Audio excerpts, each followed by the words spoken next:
پاکستان کے مشہور لکھاری ارشاد بھٹی کہتے ہیں کہ پاکستان کا جو بھی سیاستدان پاکستان کی کسی جیل سے فرار ہونا چاہتا ہے، اس کے فرار کی سرنگ کا راستہ GHQ سے ہو کر گزرتا ہے، مگر یہ عمران خان ہیں کہ جو اپنا راستہ خود بنانے پر بضد ہیں۔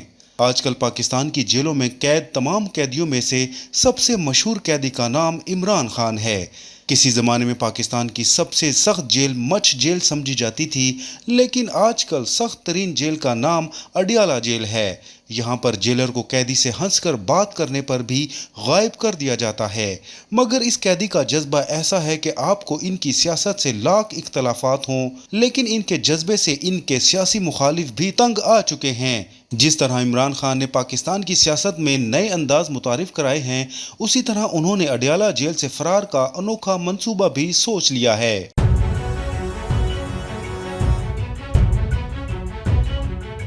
ان کا منصوبہ یہ ہے کہ وہ آکسفورڈ یونیورسٹی کے چانسلر کا الیکشن لڑیں گے، جبکہ سچی بات تو یہ ہے کہ عمران خان کے الیکشن میں اترنے سے پہلے نہ ہی پاکستانیوں کو اور نہ ہی زیادہ تر انگلستانیوں کو علم تھا کہ آکسفورڈ کے چانسلر کا کوئی الیکشن بھی ہوتا ہے۔ ان کے اعلان کے ساتھ ہی سب کو چانسلر کے الیکشن کا ایسے ہی پتہ چل گیا کہ جیسے بچے بچے کو الیکشن فارم 45 اور الیکشن فارم 47 کے بارے میں پتہ ہے۔ گوروں کے ایک قدیم ادارے کے بھولے بسرے الیکشن میں شامل ہونے کا اعلان کر کے عمران خان نے اس میں جان ڈال دی ہے۔ اب منصوبہ یہ نہیں کہ عمران خان اڈیالہ جیل سے سرنگ کھودنا شروع کریں گے اور ایک دن آکسفورڈ کے چانسلر کے دفتر میں نمودار ہوں گے، بلکہ منصوبہ یہ ہے کہ وہ رہیں گے جیل میں ہی، اور جیسا کہ ان کے جان نثار سمجھتے ہیں کہ وہ جیل میں رہتے ہوئے مضبوط سے مضبوط تر اور مقبول سے مقبول تر ہوتے جائیں گے۔ ساتھ ہی چانسلر کا الیکشن لڑنے سے ان کا نام مغربی دارالحکومتوں میں ایک بار پھر گونجے گا۔ سب کو یاد آئے گا کہ وہ ایک شہرِ آفاق کرکٹر تھے۔ ان کے مداحوں کو لندن کی پارٹیاں، شاہی خاندان کے ساتھ ملاقاتیں اور سابق شریک حیات جمائمہ خان کے ساتھ تصویریں دوبارہ شیئر کرنے کا موقع ملے گا۔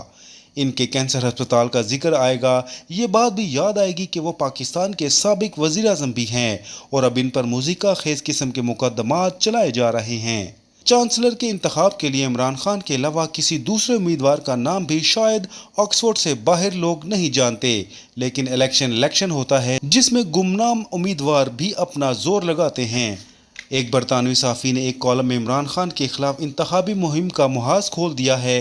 ان پر الزامات وہی پرانے ہیں کہ انہوں نے سلمان رشدی کے ساتھ ایک سٹیج پر بیٹھنے سے انکار کیا اور وہ اسامہ کے لیے نرم گوشہ اور عورتوں کے بارے میں فرسودہ خیالات رکھتے ہیں۔ اب ان باتوں سے آکسفورڈ کے الیکشن میں پتہ نہیں ان کے کتنے ووٹ ٹوٹیں گے، لیکن یہ بات سچ ہے کہ پاکستان میں ان کے ووٹ یقیناً بڑھیں گے۔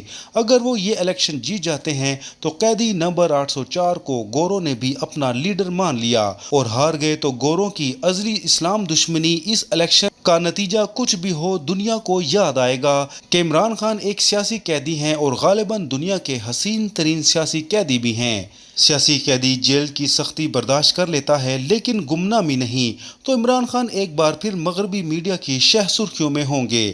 جو بھی سیاستدان پاکستان کی کسی جیل سے فرار چاہتا ہے، اس کی سرنگ کا راستہ GHQ سے ہو کر جاتا ہے، مگر یہ عمران خان ہیں کہ جو اپنا راستہ خود بنانے پر بضد ہیں۔ شاید وہ پہلے فرار ہونے والے قیدیوں کا انجام دیکھ چکے ہیں۔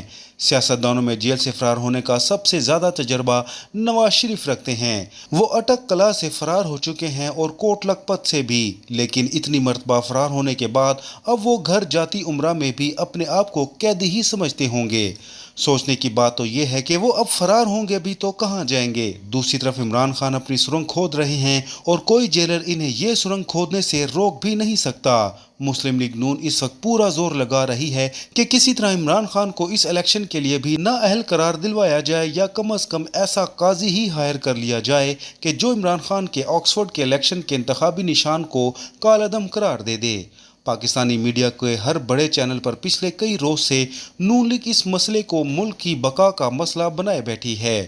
موجودہ حکومت کے دل میں یقیناً یہ خواہش پنپ رہی ہوگی کہ آکسفورڈ کے الیکشن کا فارم 45 کسی طرح سے تبدیل کر کے اپنی مرضی کا فارم 47 جاری کروا لیا جائے۔ یہ بات بھی سچ ہے کہ اگر عمران خان آکسفورڈ کا الیکشن جیت جاتے ہیں تو وہ اس کے بعد سب سے زیادہ زور اس بات پر لگائیں گے کہ کسی طرح سے اوورسیز پاکستانیوں کو پاکستان کے الیکشن میں ووٹ ڈالنے کا حق مل جائے۔ دوسری جانب اب سب پاکستانیوں کی نظریں اس بات پر ہیں کہ عمران کیا اڈیالہ سے بیٹھ کر آکسفورڈ کا الیکشن بھی لڑ پائیں گے یا نہیں، اور اگر یہ الیکشن لڑتے ہیں تو کیا جیت ان کے مقدر میں ہوگی؟ آپ نے کمنٹ سیکشن میں ضرور بتا دینا ہے کہ آپ کے نزدیک عمران خان کا آکسفورڈ کے الیکشن میں حصہ لینا درست فیصلہ ہے یا غلط۔